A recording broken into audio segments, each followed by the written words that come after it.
Unexpected, काय म्हणतात त्याला, अननोन, अचानक अनोळखी, सडनली अननोन, अचानक अनोळखी, असं घडतं.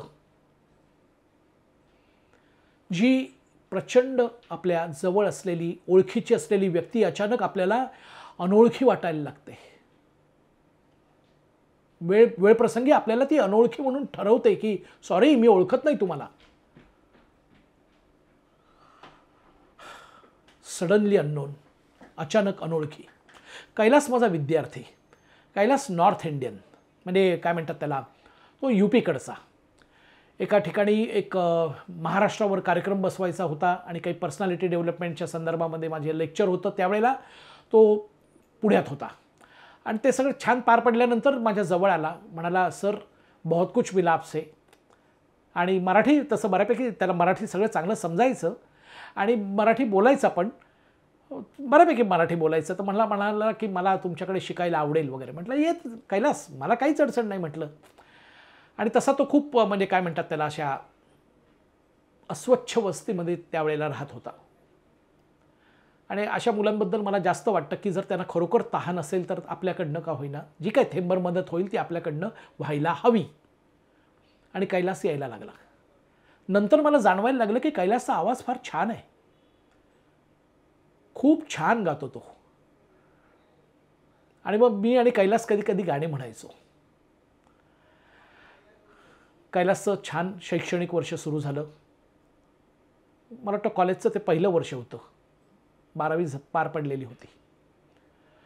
12वीमध्ये तो माझ्याकडे होता, यायचा सतत. आणि 12वी नंतर पुन्हा त्याचं माझ्याकडे येणं चालू राहिलं. म्हणजे आम्हाला दोघांना बघून, विशेषतः त्याला बघून माझे बाकीचे विद्यार्थिनी म्हणायचे की राम भक्त हनुमान आहे. आणि आल्यानंतर कधी बाजूला बसायचंच नाही, खुळा माझ्या पायाशी बसायचा. मी सांगायचो कैलास अरे काय आहे हे, असं नको करू, बस बाजूला. सर मैं यहाँ ठीक हूँ, सर मैं यहाँ ठीक हूँ, मुझे यहाँ अच्छा लगता है. म्हटलं ठीक आहे कैलास, म्हटलं मी छोटा माणूस आहे, पण जेव्हा खरोखरच ज्ञानी माणसं भेटतील ना त्यावेळेला असंच करत जा, त्यावेळेला मात्र विसरू नकोस पायाशी बसायला. अशी आमची दोस्ती. अनेक विषयांवर गप्पा मारायचो वगैरे. आणि नंतर काही महिने जायला लागले आणि अचानक थोडा तो अबोल व्हायला लागला. म्हटलं कैलास तू पूर्वीसारखा रिस्पॉन्स देत नाही हल्ली गप्पांना वगैरे, तुझ्या मनात काही वेगळं आहे का, काही त्रास आहे का? नहीं कुछ नहीं, क्या कुछ नहीं, मैं ठीक हूँ सर, मैं ठीक हूँ. बरं, नसेल काही गोष्टी अशा त्याला सांगायच्या मला, शक्यता आहे. ठीक आहे. तरी मी कैलासशी संपर्क चालूच ठेवला. थोडं त्याचं येणं माझ्याकडे कमी होत गेलं, तेही माझ्या लक्षात यायला लागलं. आणि नंतर अचानक फोन यायला लागले. सर आप घर पे है? म्हटलं क्यों? नहीं मैं आना चाहता हूँ. असं तो कधीच बोलला नाही माझ्याशी ह्या भाषेत किंवा अशा इतक्या ॲग्रेसिव्ह पद्धतीने की काही नाही, तू जणू का एखादा माझ्याकडे वसुलीला येणार आहे असा. म्हटलं कैलास, म्हटलं मी लोअर परळला आहे, म्हटलं मला एक अर्धा पाऊण तास लागेल घरी यायला, काही मोठी अडचण आहे. सर मैं घर पे आ रहा हूँ बस. अरे ठीक आहे, असू दे, प्रेम आहे म्हणून तर असं सांगतोय ना. बरं, तसं माझं कोणाशीच आर्थिक व्यवहार नसतोच विद्यार्थ्यांशी, विशेषतः बेताच्या परिस्थितीतली पिचलेली मुलं आहेत त्यांच्याकडे मी पैशाची अपेक्षाच धरत नाही कधी, मला अपेक्षाही नाही. आणि त्याच्यामुळे प्रश्नच मिटला, येईल. मग यायला लागला. आणि मग कुठेतरी काय म्हणतात त्याला, असा रेफरन्स सोडून बोलतोय, मध्येच असा हरवतोय, मध्ये तिसरीकडे बघतोय असं मला जाणवायला लागलं. म्हटलं कैलास तू पूर्वीचा नाहीस रे राजा. अरे तूच म्हणालास ना सर मैं आऊ क्या, आणि आलास. पण मी तुला प्रेमाने ये म्हटलं ना रे, मग का तू असा हरवलायस? नाही काय, मैं ठीक हूँ sir, I am okay sir. आणि ते ओके म्हणजे कसं होतं, असं दादागिरी, I am okay sir, I am okay. बरं, काहीच कळेना. एकदा मी त्याला समुद्र किनाऱ्यावर घेऊन गेलो. म्हटलं कैलास स्पष्ट बोलतो, म्हटलं तू माझा पूर्वीचा राहिलेला नाही आहेस, तू रामभक्त हनुमान राहावंस अशी माझी अपेक्षाही नाही म्हटलं, पण मित्र म्हणून चांगले होतो रे आपण. आणि म्हटलं तू कसा वागत होतास आणि आता काय झालंय कैलास, काय झालंय? जूतों से मारो मुझे म्हणाला, मुझे जूतों से मारो सर, अभी के अभी. अरे म्हटलं कैलास काय झालंय काय? म्हटलं काय गुन्हा घडलाय तुझ्यातून, सांग ना, मन मोकळं, मार्ग काढता येईल. सर मी तुम्हाला फसवतोय सर गेले 1 वर्षभर, 6 महिने तर नक्कीच सर. सर मी लायब्ररीत वगैरे काही जात नाहीये आणि तुम्ही 1-2 ठिकाणी माझी बसायची सोय केली होती अभ्यासाची, तिकडे मी जात नाहीये सर. मी पोर्नोग्राफी बघतो सर दिवस रात्र, मी अश्लील चित्रपट बघत असतो सर. मी सुन्न झालो.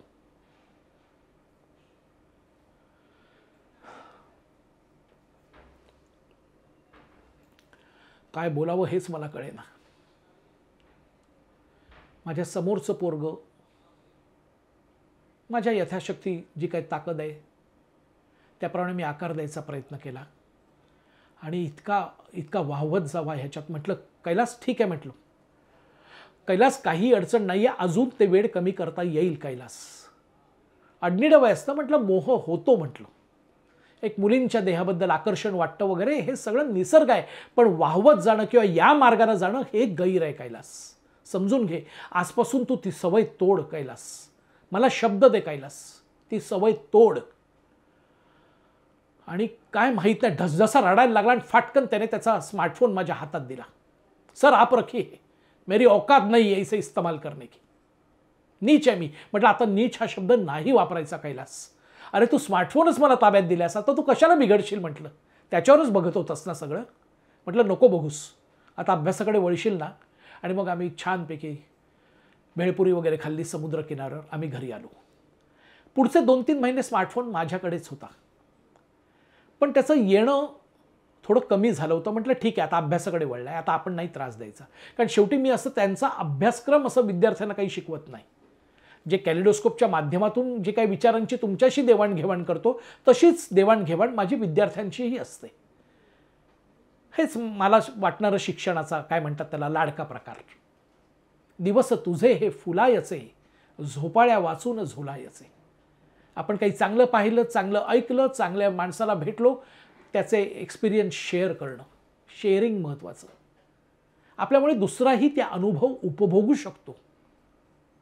बस इतका माझा साधा उद्देश असतो विद्यार्थ्यांच्या बरोबर.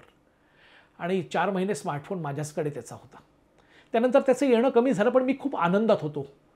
म्हटलं बस कैलास आता अभ्यास करतोय. आणि एकदा कैलास घरी आला, म्हणाला सर मैं आना बंद कर रहा हूँ आपके पास. म्हटलं कैलास काय म्हणालास तू? नाही मी तुमच्याकडे आता येणार नाही आहे सर, मला नाही यायचं आहे तुमच्याकडे. ठीक आहे कैलास, पण अरे मी काही तुला काही वाईट मार्गाला कधी नेलं नाही ना, तुझ्याशी कधी मी वाईट वागलो, तू एकदमच असं मला तोडल्यासारखं करतोयस, अडचण काय? तो नॉर्थ इंडियन उत्तर प्रदेशातला असल्यामुळे मी म्हटलं कदाचित तो गावी जाणार असेल, शेती करणार असेल. म्हटलं ठीक आहे कैलास, मी तुला मला कोणाच्याच आईवडिलांपासून तोडायचं नाही आहे कुठच्या विद्यार्थ्याला. जरी तुम्ही माझ्यावर आईवडिलांना एवढेच प्रेम करत असलात, मित्र म्हणून प्रेम करत असलात, तरीही मला तोडायचं नाही आहे. माझ्या डोक्यातही ते कधी आलं नाही. पण मैं नहीं आना चाहता आपके पास, अभी मैं बंद कर रहा हूँ. म्हटलं कैलास, म्हटलं जर मी प्रामाणिक आहे ह्याची जर तुला जाणीव असेल तर हे फक्त वाक्याच्या पाठीमागचं कारण सांग मला, बस. काही असेल ते, काही असेल, पण मला कारण कळू दे आणि मग तू जा. थांबला, असं हात करून डोकं खाली घालून बसला आणि रडत होता. म्हटलं कैलास हे काय चाललंय रे तुझं? अशी साईन वेव्ह सारखी तुझी सगळी इमोशनल, सगळं वर खाली. एकदा मनमोकळं बोल राजा, तुला दुसरी काही अडचण आहे का? दुसरी काही अडचण आहे का कैलास तुला? नाही, मैं एक लड़के से प्यार करता हूँ सर. म्हटलं कैलास, अरे तू फर्स्ट इयरला आहेस, तुला कळत कसं नाही? म्हटलं प्यार वगैरे, तुझे आई वडील तिकडे गावाला आहेत आणि तू अजून काही कमवत नाही आहेस, शिक्षणाचा पत्ता नाही आहे, त्यात तू भरकटलायस आणि प्यार कसलं? म्हटलं असं वैयक्तिक मला वाटतं हा कैलास. तेही तू माझ्यावर प्रेम करतोस, आजवर मला आकार द्या हे सांगत आलायस, म्हणून मी तुला सांगतोय कैलास हे योग्य नाही आहे. नाही, मैं उसे नहीं छोड़ सकता. म्हटलं कैलास, म्हटलं ठीक आहे, एक काम करू आपण, तू तिला घरी आण माझ्या, तुम्ही दोघेही या, तुम्ही सध्या फक्त एकमेकांना क्लासमध्ये भेटता ना, बस तेवढं भेटा, बाकी टाळा, तुझं छान करिअर कर, तिचं छान होऊ दे आणि मग करा ना लग्न. म्हटलं तशीच वेळ आली तर म्हटलं मी आईवडिलांशी बोलीन की बाबा आहेत, दोघेही हुशार आहेत आणि दिसत आहेत हुशार, तुम्हाला चांगले स्वतःच्या बळावर उभे राहिलेले. नाही नाही, तो तिच्यात फार अडकला होता आणि ती थोडीशी म्हणजे काय म्हणतात त्याला, ती थोडीशी तिला जाण यायला लागली होती की आपण करतोय ते गैर आहे काहीतरी, आणि ती पुन्हा अभ्यासाकडे वळली होती. आणि मग ती भेटली नाही की हा पुन्हा चवताळायचा आणि मग मित्रांच्या मोबाईलवर, म्हणजे मित्रांच्या काय म्हणतात त्याला स्मार्टफोनवर पोर्नोग्राफीकडे वळायचा. नंतर अचानक 2-4 महिने सुन्न गेले आणि अचानक भलत्या वेळेला दार वाजवलं त्याने. ठीक आहे, मी उघडलं. तो आला, म्हणाला सर मैं शादी कर रहा हूं. म्हटलं काय? म्हटलं कैलास, तू पळून वगैरे, मुलीला पळवून वगैरे नेऊ नकोस हा, म्हटलं कोणाची हाय घेऊ नये, आणि इतकं जर तुझं खरं प्रेम असेल तर मुलीच्या आईवडिलांना भेट. नाही, उससे नहीं, वो रहेगी, गाव में मेरी शादी तय हुई है, गावामध्ये माझं लग्न ठरलंय म्हणाला, आणि ते मला केलं पाहिजे, मी नाही टाळू शकत ते माझ्या आईवडिलांसाठी. आणि म्हटलं मग हिचं काय? नहीं सर, सर अगर हम दोनों कभी दिखे और आपने बोला ना कि कैलास की शादी तय हुई है, शादी हुई है, अच्छा नहीं होगा सर. म्हटलं तू काय मला धमकी देतोयस? मग अचानक त्याला भान आलं, पाय पडायला लागला. सर धमकी नहीं सर, लेकिन इसको नहीं बताना सर कि मेरी शादी हुई है या मैं शादी करने वाला हूं सर. काहीच कळेना. मला असं वाटतं एका कड्यावरनं दुसऱ्या कड्यावर मला कोणतरी लोटतो आहे, एका शिखरावरनं खाली टाकताय, दुसऱ्या शिखरावरनं खाली टाकताय. मला कैलास सापडेनासाच झाला की जो मला पूर्ण सापडलाय असं मला वाटत होतं, तो माझ्या हातातून निसटतोय, निसटलाय. आणि मी असा हतबद्ध असा गळलेल्या अवस्थेत कैलासकडे बघत राहिलो. म्हटलं कैलास, हे अयोग्य आहे म्हटलं, आणि तू आता तुझं वय काय? म्हटलं कैलास 18 वय आहे आणि तू लग्न करतोयस कैलास, हे योग्य नाही कैलास. नाही नाही, वो उसमें आप नहीं पडना. अरे म्हटलं कैलास, मला काहीतरी तर करू दे, नाहीतर मग माझं तोंड बघणं बंद कर, मग निदान मला येऊन छळू तरी नकोस. असं एखाद्याची जखम वाहते आणि आपण त्याला साधं बँडेड पण लावायचं नाही का रे? मलमपट्टी नाही का करायची? तुला माहिती आहे काय हाल होतात ते, की जखम वाहताना दिसतेय पण त्याला बँडेज करायचं नाही. कधीतरी माझ्याही खुर्चीत बस रे. आणि केलं ना प्रेम, ते इकडनं केलंय कैलास तुझ्यावर, कोणावरही, आणि नाही तर करत नाही. म्हटलं तुलाही माझा स्वभाव माहिती आहे, अति बोललास म्हटलं आत्तापर्यंत.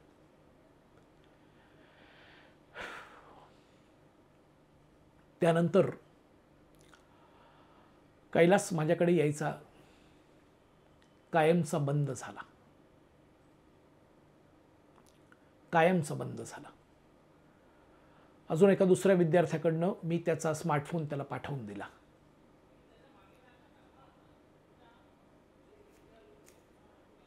कैलास, कधी कधी तुझ्या आठवणीने तू मला कातर कातर करतोस कैलास. अरे वाल्मिकी झाला असतास रे, पण वाल्या का व्हायला लागलास तू? त्याचं उत्तर मला सापडत नाही कैलास. बरं, मी तुला अनेक मार्गही सांगितले. तुला माहिती आहे कैलास, एकदा समुद्र किनाऱ्यावर रात्री आपण भेटलो होतो, तेव्हा मी तुला सांगितलं, म्हटलं आपण एखाद्या मानसोपचार तज्ञाकडे जाऊया. हो, मानसोपचार तज्ञाकडे. त्यावर तू पुन्हा खवळलास माझ्यावर. मैं क्या पागल हूं क्या सर? हा, मैं क्या पागल हूं? म्हटलं नाही कैलास, हे सगळे जे विषय तुझ्या डोक्यामध्ये जी उलथापालथ चालली आहे, ते माझ्या परीने मला जे काही करता येईल ते मी करीन, पण शेवटी त्यातला तज्ञाची गरज आहे कैलास. तुझ्या खोलवर कुठेतरी डोकावायला हवाय तुझ्यामध्ये. आणि नाही तर मी सांगतो मार्ग आहेत, आणि तू एक मार्ग चांगला अवलंबला पण होतास. तू स्वतःहून फाटकन मला मोबाईल दिलास आणि सांगितलंस सर 4 महीने नहीं चाहिए मेरे को, जिंदगी भर नहीं चाहिए, मैं नहीं देखूंगा अभी. तो एक मार्गच होता कैलास, आणि त्याला तूच साथ दिलीस ना.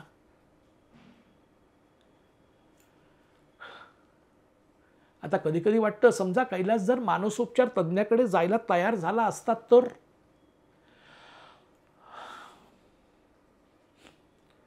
अर्थात आपल्याला एक थोडीशी धक्कादायक बातमी देतो पालकांना, सगळ्यांनाच.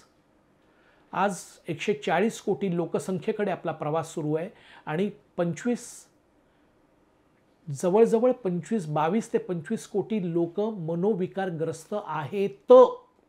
माझं वाक्य जरा लक्षात घ्या कृपा करून. आणि त्यात आपल्या देशात नको त्याच्या काय म्हणतात त्याला, नको त्या गोष्टींसाठी ढोल पिटण्यासाठी अमाप करोडो रुपयांची संपत्ती, आज पैसा वाया घालवला जातो. आणि आपण GDPच्या फक्त 2% खर्च करतोय आरोग्यावर. आणि त्यात सगळ्यात अक्षम्य जर दुर्लक्ष झालेलं असेल आजवरच्या सगळ्यांचं, महत्त्वाच्या खुर्च्यांवर बसलेल्यांचं, तर मनोविकारांच्याकडे झालेलं आहे. मला वाटतं 3-3.5 लाखामागे काय 10, 15, 20 मनोविकार तज्ज्ञ असले तर अशी अवस्था आहे.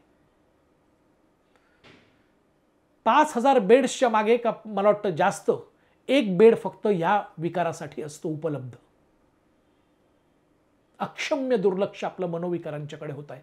आणि आता ज्या पद्धतीचे तणाव, पालक मुलं ह्यांच्यामधल्या भिंती, दोघेही नोकरी करणारे, मुलं काय करतायत, कुठे जात आहेत, नक्की काय ते चाचपडतायत, अंधारात गटांगळ्या खात आहेत का, हे सगळं फार प्रचंड प्रमाणात उलथापालथ चाललेली आहे.